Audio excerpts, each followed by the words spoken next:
जहाँ अभ्यास करू से एमती चिप्स से अनेक प्रिजर्वेटिव्स अच्छी मसला मसला अच्छी से टेस्टी करने से अनेकांश आमर शरीर मानसिक सबु दिगरु से एफेक्ट करे से देखिए आजिकल छोट पिला जी से जिनस बेसी जंक फूड खाती बाहर से पिला बहुत चिड़चिड़ होती बहुत चिड़चिड़ हे बहुत एग्रेसिव आमको जिते बड़े आम माँ बापा हो ठाकुर गोटे कथा अच्छी जन्म देवा सहज नुहे जथा जेहेतु पिला बड़ करवा भी सहज नुह कारण आमको बड़ कर थाए शारीरिक मानसिक आध्यात्मिक सबु स्तर आजिकल आम शारीरिक दिगरू तो ध्यान दो किंतु मानसिक आध्यात्मिक स्तर में पिला जमी बड़ कर अच्छी से दिगटा ध्यान दो मानसिक ताठू टिके कम आध्यात्मिक आहरी कम आम भावु अनेक समय कि हाँ ए तो पिला छोट अच्छी 12 वर्ष हो से दीक्षा नब एवं खाऊ से शस्वनी नब से पियाज रसुण छाड़ कि आइस छाड़ किंतु छोट जो अभ्यास रही जाए सेटा पिलार शीघ्र छाड़े से आम जमी चेष्टा करवा सब दिगरू जमी शारीरिक कथा कह मानसिक दिगरू आजिकल सब पिला प्राय हूँ गोटे मोबाइल एडिक्शन माँ बापा मोबाइल एडिक्शन माने पिला टिके समय पाइले मोबाइल धरला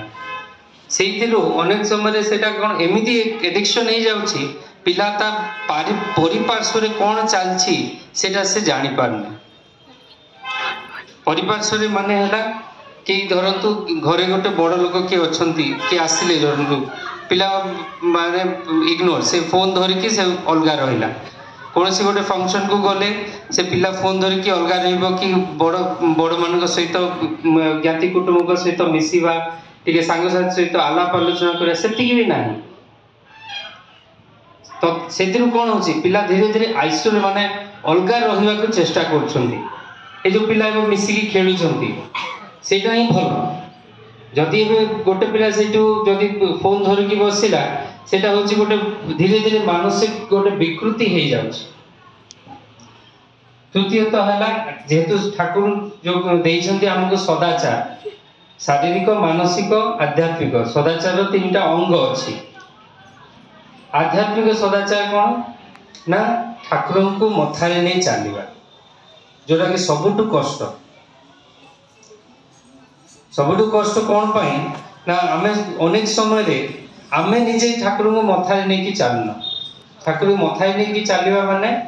है कि नामरत हो चलवा ठाकुर को जो पथ निर्देश अनुसार आमर निज व्यवहार को मॉडिफाई करवा चेंज करवा आमे जदि ठाकुर को मत निर्देश निजे जदि चेंज नवा पिला को केमती एक्सपेक्ट करवा चेंज होगापी आजिकल देखिए यही जिनस अनेक प्रकार समाज में विशृंखला सृष्टि होती पिला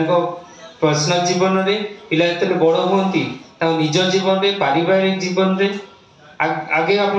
देखी आम भारतीय जो भाषा गुड़ा अच्छी से कौटी तलाक शब्द ना शब्द ही नहीं आम शब्दकोश डिवोर्स गोटे शब्द ना कारण से आम गोटे परिवार सुंदर है कि जड़े स्वामी स्त्री बाहर सुंदर भाव से चलुते पिलापिली नहीं कि परिवार नहीं एमती अनेक जिनस है जोटा कि 27 ठाकुर प्रथम कहते जिते आम अमृत भगवान को असीम हो चलू जिते ऋषि को बाद दे चलू से आमर अवनति स्टार्ट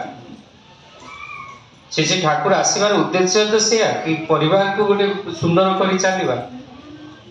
तो आम जी ठाकुर परायण हो चलवा ठाकुर शारीरिक मानसिक आध्यात्मिक सब इंटरकनेक्टेड अलग नुह जदि मोर जमी कहली अन्नमाफिक मन शारीरिक सदाचार जदि मोर न मानिली ताहले सेटा मो ब्रेन को भी एफेक्ट कर मो चिंताधारा को जमी मु खाइबी मो चिंताधारा से भाई हम तो सब इंटरकनेक्टेड जदि मु आध्यात्मिक सदाचार परायण हो नाम हो चलली नाम परायण हो चली ताहले मोर से भाया ही मोर रुचि हम जदि मु नाम परायण हो चली मोर जरतु जमी ठाकुर कह प्याज रसुण खासी माछ प्याज रसुण खाइबा अनुचित भुवनेश्वर पूजन सिपाही कहते कहले कि ठाकुर के माथा निये चलले আমাদেরকে আমিষ ত্যাগ করতে হয় না, আমিষ আমাদেরকে ত্যাগ করে চলে যায়। মানে মোর রুচি এমিতি হব কি আর ইচ্ছা হি হবনি, জবরদস্তি কোনসি জিনিস ছাড়িବାକୁ ଆଉ ପଡ଼ିବନି। ସେଥିପାଇଁ ଆସନ୍ତୁ ଶ୍ରୀ ଠାକୁରଙ୍କ ଶ୍ରୀଚରଣରେ ପ୍ରାର୍ଥନା କରିବା ଯେମିତି ଆମେ ସମସ୍ତେ ତାଙ୍କ ପଥ ନିର୍ଦ୍ଦେଶ ଅନୁସାରେ ନିଜେ ଚାଲିବା, ନିଜ ପରିବାର ପିଲାପିଲିଙ୍କୁ ଚଲେଇ ଏକ ସୁସ୍ଥ ବର୍ତ୍ତମାନ ଓ ଭବିଷ୍ୟତ ତିଆରି କରିବା। ଜୟ ଗୁରୁ।